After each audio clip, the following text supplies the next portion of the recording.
My wife and mother-in-law locked me in a sweltering room after they found out I was a millionaire and forced me to transfer everything. For 3 days, I refused, weakening by the hour, until I found a hidden phone and made one call that destroyed them. I woke up on the storage room floor at 3:47 a.m. on what I'd later learn was day 3, and I genuinely thought I was going to die in there. The heat was the worst part. June in Houston is brutal anywhere, but in a windowless 8x10 storage room with no ventilation, it's a slow-cooking oven. My shirt had been soaked through for so long, it had dried and soaked through again. My tongue felt like sandpaper. When I tried to swallow, nothing happened. The papers were still scattered around me. The transfer documents they'd been sliding under the door every few hours, like demonic room service. Transfer of funds agreement, the header read. $8,400,000. My entire inheritance from selling my father's software company. They wanted every cent, and they were willing to let me die for it. David? Lisa's voice came through the door, artificially sweet. Baby, are you ready to be reasonable? Just sign the papers and we'll get you out. Get you water. A nice cold shower. Doesn't that sound good? I tried to respond, but only managed a croak. He's being stubborn. That was Helen, my mother-in-law. Her voice had none of Lisa's fake sweetness, just pure venom. Let him cook another few hours. He'll sign. I heard their footsteps retreating down the hallway. My head fell back against the metal shelving unit behind me, and I tried to remember how the hell I'd ended up here. It started 3 days ago. Thursday, June 13th, 2024. I'd been married to Lisa for 2 years. Together for 4 before that. I was 33.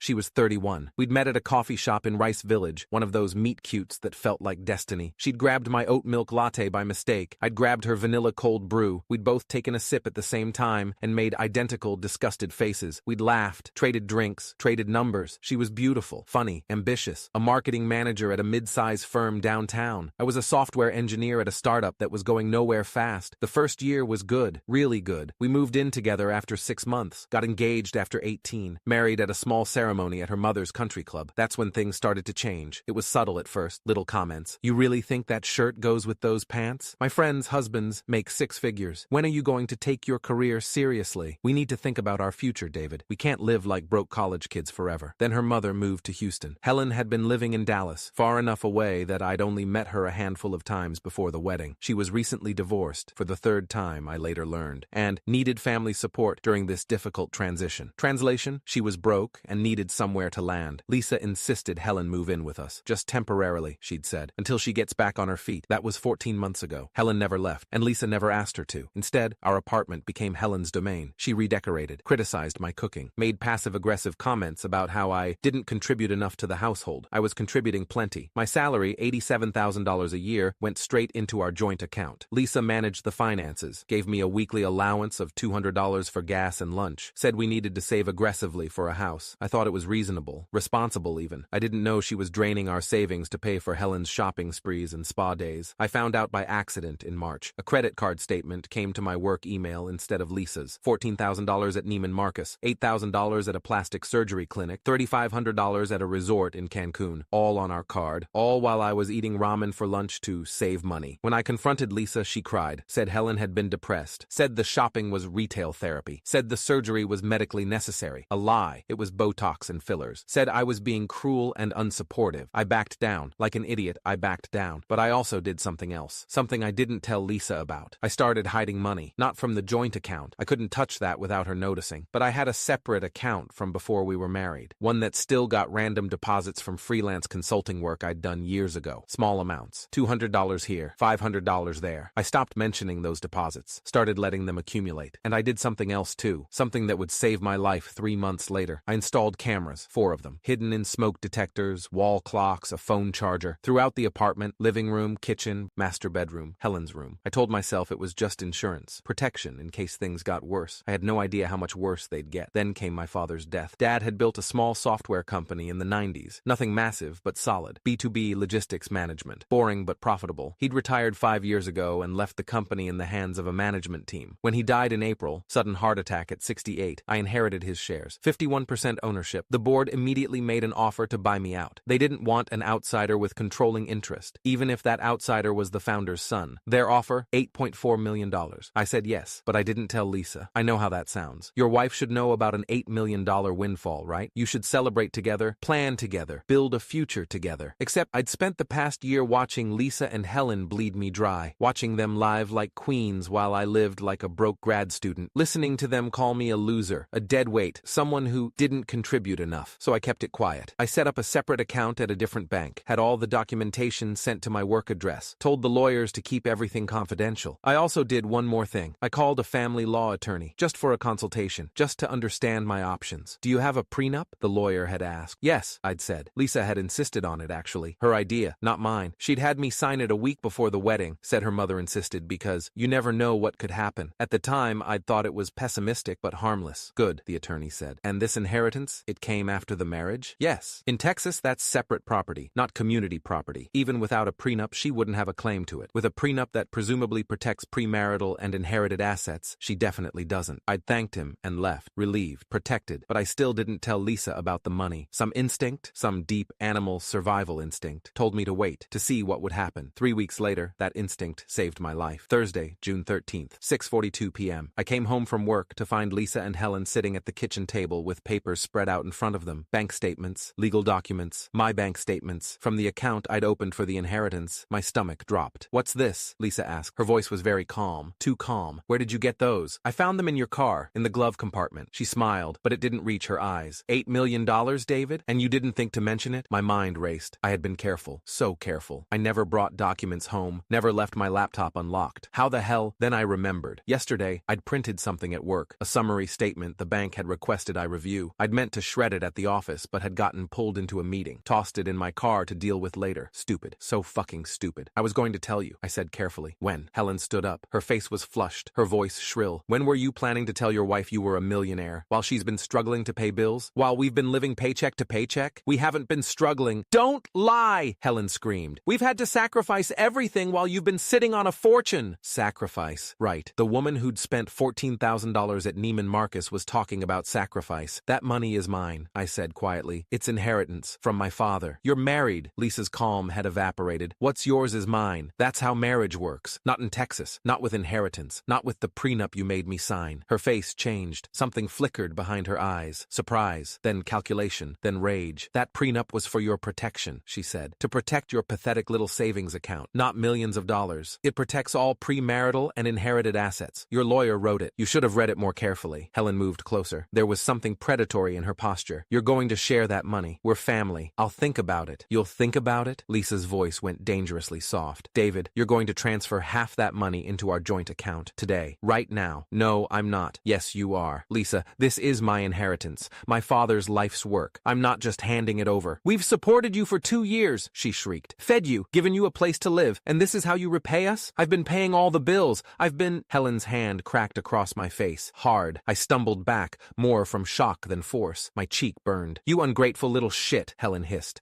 After everything we've done for you, after we let you into this family, and you're hiding millions from us? Get away from me. I moved toward the door. Lisa grabbed my arm. You're not leaving until we settle this. Let go of me. No. I yanked my arm free. I'm going to a hotel. We'll talk about this when everyone's calmer. I made it 3 steps toward the door before Helen grabbed the heavy crystal vase from the side table and swung it at my head. I saw it coming and ducked, but not fast enough. It caught me across the temple. The world tilted. White stars exploded across my vision. I felt hands on me. Multiple hands, pulling, dragging. I tried to fight, but my body wasn't responding right. Everything felt disconnected. Slow. Get him in the storage room, Lisa's voice, distant and echoey. He's too heavy. Help me. They dragged me down the hallway. My feet scraped against the floor. I tried to push them off, but my arms felt like they were made of lead. The storage room door opened. They shoved me inside. I landed hard on the concrete floor, my shoulder taking the impact. You're staying in here until you sign the transfer papers, Lisa said from the doorway. Her silhouette was backlit by the hallway light. She looked like something from a nightmare. This is insane. I tried to stand, but the room spun. You have a choice. Sign the papers and transfer the money, or stay in there until you change your mind. The door slammed shut. I heard the deadbolt slide into place. The lock that I'd installed myself 6 months ago on the outside of the door, because we'd been keeping expensive photography equipment in there, and Lisa was worried about theft. The lock that now made this room a perfect prison. The first 6 hours were the worst psychologically. The room was about 8 by 10 feet, concrete floor, metal shelving units along 2 walls, a few boxes of Christmas decorations, and old camping gear. No windows, no ventilation except a small gap under the door. One bare light bulb in the ceiling, controlled by a switch outside. They'd turned off the light. I sat in total darkness, my head throbbing where the vase had hit me, trying to process what had just happened. My wife had locked me in a storage room. My wife and her mother had assaulted me, imprisoned me, and were trying to extort $8 million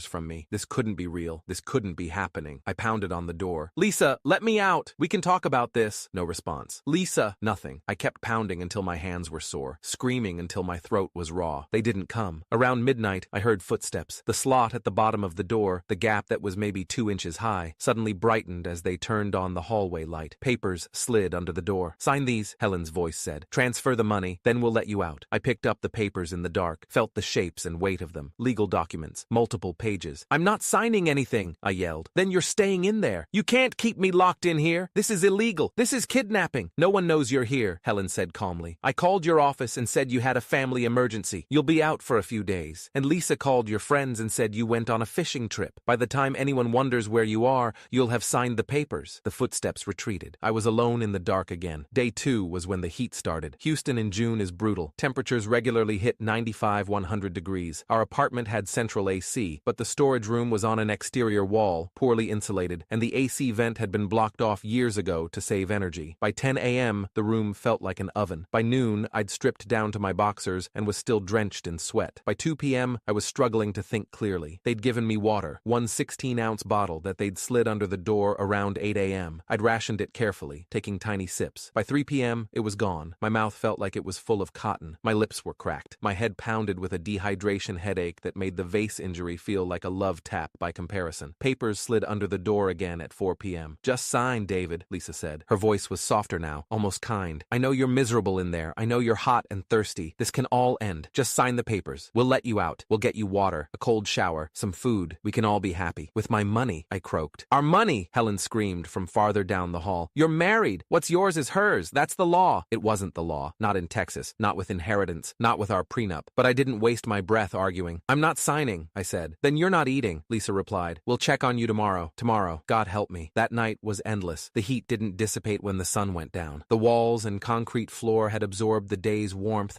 and radiated it back like a furnace. I lay on the floor in the dark, rationing my movements to conserve energy. My heart was beating too fast, probably from dehydration. My thoughts kept fragmenting, losing their thread. I thought about my father, wondered what he'd think of all this. He'd never liked Lisa, I realized. He'd been polite, but there was always a distance there, a wariness. She's ambitious, he'd said once, after meeting her for the 3rd time. That's not bad, but make sure she's ambitious for the right reasons. I'd thought he meant career ambition. Now I understood he'd meant something else entirely. Around 2 a.m., I heard them talking in the hallway, not trying to be quiet. How long do we keep him in there? That was Helen. Until he signs, Lisa's voice. And if he doesn't, he will. He's already weakening. Another day, maybe 2. Then he'll break. And after? After he signs? A pause. Then Lisa said something that made my blood run cold. We'll figure that out when we get there. But David has a life insurance policy. $500,000. If something unfortunate happened. Like what? An accident. People have accidents all the time. Heat stroke maybe. In this weather. Tragic, but not suspicious. They were talking about killing me. My wife was discussing how to murder me for my money. I wanted to vomit, but my body was too dehydrated to produce anything. Day 3. I woke up on the floor. Had I passed out or just fallen asleep? And knew I was in real trouble. My tongue was swollen. My lips were bleeding where they'd cracked. When I tried to sit up, the room spun so violently I had to lie back down. I was dying. Slowly, but definitely dying. Severe dehydration takes 3 to 5 days to kill you. I was on day 3. My body was starting to shut down. Papers slid under the door around noon. The routine was so established now it felt almost normal. Last chance, David, Lisa said. Sign or we're leaving you in there. Forever. I tried to respond, but only managed a wheeze. He's faking, Helen said. He's fine. Let him suffer another day. Their footsteps retreated. I lay there, staring at nothing, thinking about nothing. My mind felt fuzzy, disconnected. That's when I felt it. I'd been leaning against the metal shelving unit, using it for back support. But as I shifted position, my hand brushed something small and hard, wedged behind the bottom shelf. I pulled it out. A phone. My old iPhone 8, the one I'd hidden 6 months ago. I'd stashed burner phones in 3 places around the apartment when Lisa's behavior started getting strange. When money started disappearing from our joint account. When I'd found her and Helen whispering in corners, going silent whenever I entered the room. I'd hidden one in the garage, inside a box of old car parts. One in the back of the hall closet, tucked into a boot. And one here, in the storage room, behind the shelving unit, just in case. My hands shook as I powered it on. The screen glowed in the darkness like salvation. 1 bar of battery, 12%. I unlocked it. No service. I crawled across the floor. The movement made my head swim and my vision blur. To the corner farthest from the door. Held the phone up. 2 bars appeared. Weak, but there. I dialed 911. 911, what's your emergency? I'm being held against my will, I whispered. My voice was barely functional. My wife and her mother locked me in a storage room. They're trying to force me to sign financial documents. I need help. Sir, can you speak up? I'm having trouble hearing you. I repeated it, forcing more air through my my damaged throat. Gave her my address, 2847 Kirby Drive, apartment 3B. Officers are on their way. Can you stay on the line? Battery's dying. Have to make another call. I hung up and immediately dialed my lawyer, Eric Rothstein, the family law attorney I'd consulted 3 months ago. He'd given me his cell number and said, if things get bad, call me. Anytime. Things were bad. David, he answered on the second ring. What's wrong? Get the recordings, I croaked. All of them. Send them to the police. What? Slow down? The hidden cameras. 6 months of footage. Lisa and Helen planning this. Plotting to get my money. Talking about making my death look like an accident. Send everything to HPD now. Jesus Christ, where are you? Locked in my storage room.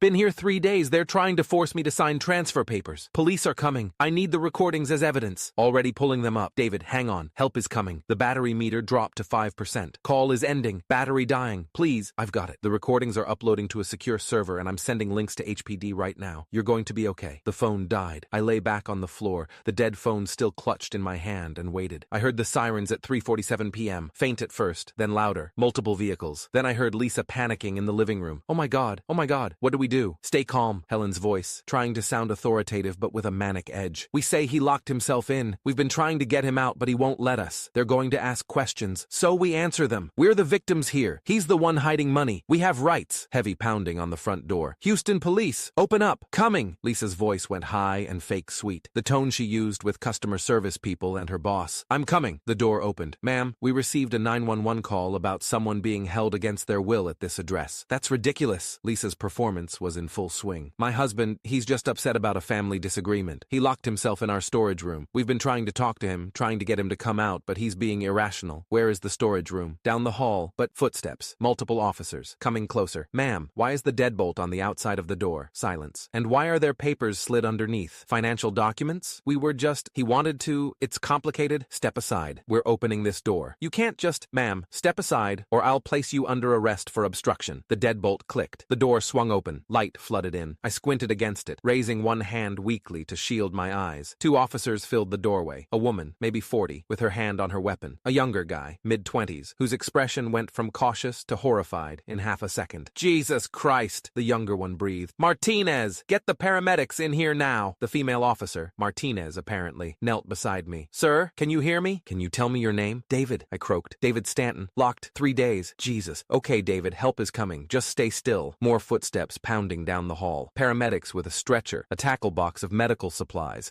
urgent professional voices. Severe dehydration, possible heat stroke. BP is 92/58. Pulse thready. Get a line in him. Cool hands on my arm. The sharp sting of an IV needle. Blessed cold saline flowing into my veins. They lifted me onto the stretcher. As they carried me out, I saw Lisa and Helen standing in the living room, surrounded by 3 more officers. Lisa's face was white. Tears streamed down her cheeks. Honey, oh my God. Honey, I was so worried. She tried to move toward me. Martinez stepped between us. Ma'am, don't. That's my husband. I need to. Ma'am, you're under investigation for false imprisonment and attempted extortion. You need to stay right there. The color drained from Lisa's face. That's insane. This is a misunderstanding. We're married. This is just a disagreement about money. Is it? Martinez pulled out her phone. Because we just received video footage from Mr. Stanton's attorney, 6 months worth, from cameras hidden throughout this apartment. Helen made a choking sound. The footage includes audio of you two planning this scenario, discussing how to extort Mr. Stanton, and, Martinez's voice went hard, discussing how to make his death look like an accident once you got his money. That's not... We were joking. Lisa's voice cracked. We also have the transfer papers you've been forcing him to sign, the phone records showing you called his workplace to lie about his whereabouts, and testimony from Mr. Stanton himself about the assault that preceded his imprisonment. Helen suddenly bolted, made it 3 steps toward the door before the younger officer caught her arm. Ma'am, where do you think you're going? I want a lawyer. I'm not saying anything without a lawyer. That's your right. Helen Chen, you're under arrest for false imprisonment, assault, and conspiracy to commit extortion. The officer recited her Miranda rights while snapping handcuffs on her wrists. Helen screamed the whole time. Obscenities, threats. How dare they? This was illegal. She knew her rights. Martinez turned to Lisa. Lisa Stanton, you're also under arrest for false imprisonment, assault, and conspiracy to commit extortion. You have the right to remain silent. Wait, please, I can explain. He was hiding money from me. That's financial abuse. I'm the victim here. You locked your husband in a room for 3 days in 100-degree heat while trying to force him to sign over $8 million. The financial arrangements of your marriage are a civil matter. What you did is criminal. Turn around. They cuffed her. Lisa sobbed, not the manipulative crying I'd seen so many times. Real, ugly, terrified sobbing. The paramedics wheeled me toward the door. As we passed Lisa,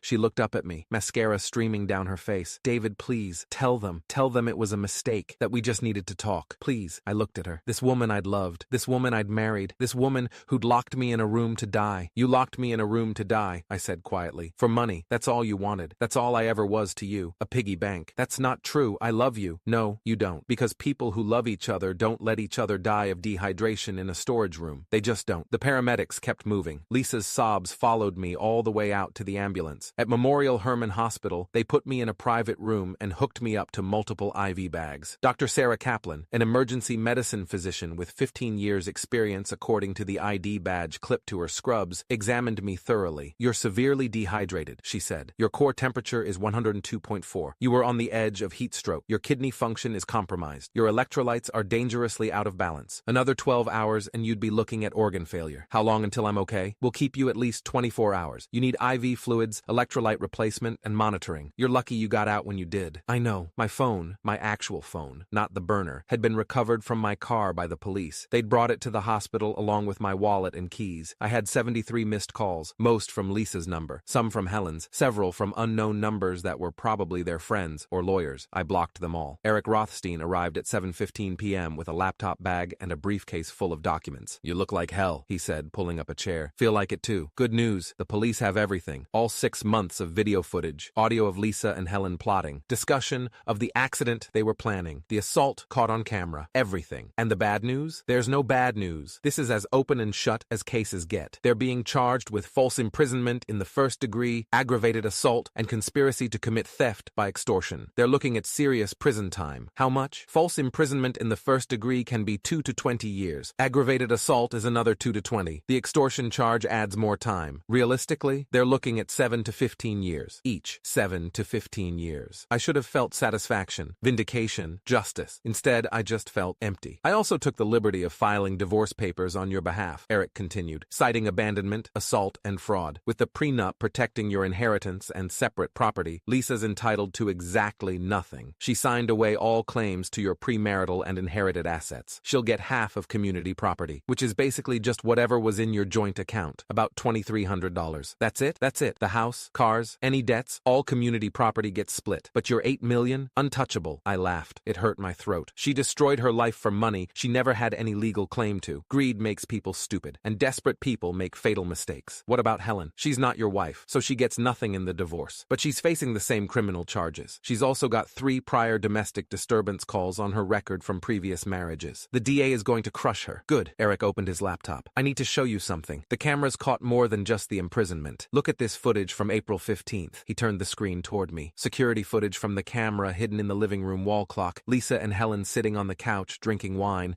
looking at something on Helen's phone. Eric unmuted the audio. $8 million from his dad's company, Lisa was saying. I saw the preliminary estate documents before David hid them. He thinks I don't know. So what do? Helen asked. We wait until the money transfers. Then we figure out how to get it. He'll never just give it to you. Then we'll have to take it. Lisa smiled. Cold, calculating. Or make sure there's no one left to dispute the transfer. My blood ran cold. This was 2 months before they'd found the bank statement. 2 months before I was locked in the storage room. They'd been planning this for months. There's more, Eric said, fast-forwarding. May 2nd, May 18th, June 3rd. Hours and hours of them plotting, discussing tactics, researching legal loopholes, Googling how to make heat stroke look natural. He showed me screenshot after screenshot. Browser history from Helen's laptop. Search terms like how to force someone to sign a document, false imprisonment charges Texas, how long does dehydration take to kill. They'd researched this, planned it, knew exactly what they were doing. The DA has everything, Eric said. They're building a case for attempted murder on top of the extortion charges. Attempted murder. My wife had tried to murder me. I need you to do something else, I said quietly. Name it. I want restraining orders against both of them. I don't want them anywhere near me. Not in person, not phone calls, not emails, nothing. Already drafted. I'll file them Monday morning. They'll be served while they're in jail. How long will they be in jail? Bail hearing is Monday. Given the severity of the charges and the flight risk, Helen's got no ties to Houston and Lisa might run. I'm guessing bail gets set high, maybe $100,000 each. They'll need to post 10%. Can they come up with $20,000? I thought about Lisa's spending habits, the drained savings account, Helen's 3 divorces and 0 assets. No, I said, they can't. Then they're staying in jail until trial, which could be 4 to 6 months out. 4 to 6 months. Minimum. Good, I said. They kept me in the hospital for 36 hours. By Saturday afternoon, my kidney function had improved and my electrolyte levels were back to normal. Dr. Kaplan discharged me with instructions to drink plenty of fluids, avoid exertion, and follow follow up with my primary care physician in a week. Eric drove me to a hotel, not back to the apartment. I never wanted to see that place again. I've already contacted a moving company, he said. They'll pack up your belongings tomorrow. Anything you want from the apartment, they'll bring to your new place. Anything you don't want, they'll put in storage. What about Lisa's stuff? Helen's stuff? Leave it. It's evidence until the trial's over. After that, someone else's problem. What about the lease? I'll handle it. You're a victim of a violent crime that occurred in that apartment. The landlord will let you out of the lease. If they don't, we'll make them. I spent Saturday night in a Marriott near the Galleria, drinking electrolyte water and watching mindless TV, trying not to think, trying not to feel, but the feelings came anyway. Betrayal, rage, disbelief. How had I been so blind? How had I missed the signs? Except I hadn't missed them. Not really. I'd seen the red flags, the financial manipulation, the controlling behavior, the way Lisa had isolated me from friends, made me doubt myself, turned every conversation into a criticism. I'd seen it all. I just hadn't wanted to believe it. Monday morning, Eric called with an update on the bail hearing. Bail was set at $150,000 each. Jesus. The judge considered them both flight risks. Lisa's got no family ties here except her mother, who's also in custody. Helen's got no ties at all. She's from Dallas originally, has no job, no property, and the evidence against them is overwhelming. The judge wasn't taking chances. Can they make bail? Not a chance. They'd need to post 15%, $22,500 each. I called their public defenders. Neither of them has any assets. No savings, no equity, nothing. Lisa maxed out all the credit cards. Helen's been living off Lisa for over a year, so they're staying in jail until trial, which is scheduled for November 18th, 5 months from now. 5 months in county jail, in matching orange jumpsuits, eating commissary food, sharing cells with actual criminals. I should have felt sorry for them. I didn't. One more thing, Eric said. Lisa's been trying to call you from jail 27 times yesterday. The jail blocks most outgoing calls unless you accept the charges. You haven't, obviously. But she's also been writing letters. I don't want to read them. You don't have to. I'm keeping them as evidence. But she's persistent, saying she's sorry, that she made a mistake, that you're the love of her life, that she'll do anything to make it right. She can start by pleading guilty. Funny you should mention that. The DA offered a plea deal. 15 years,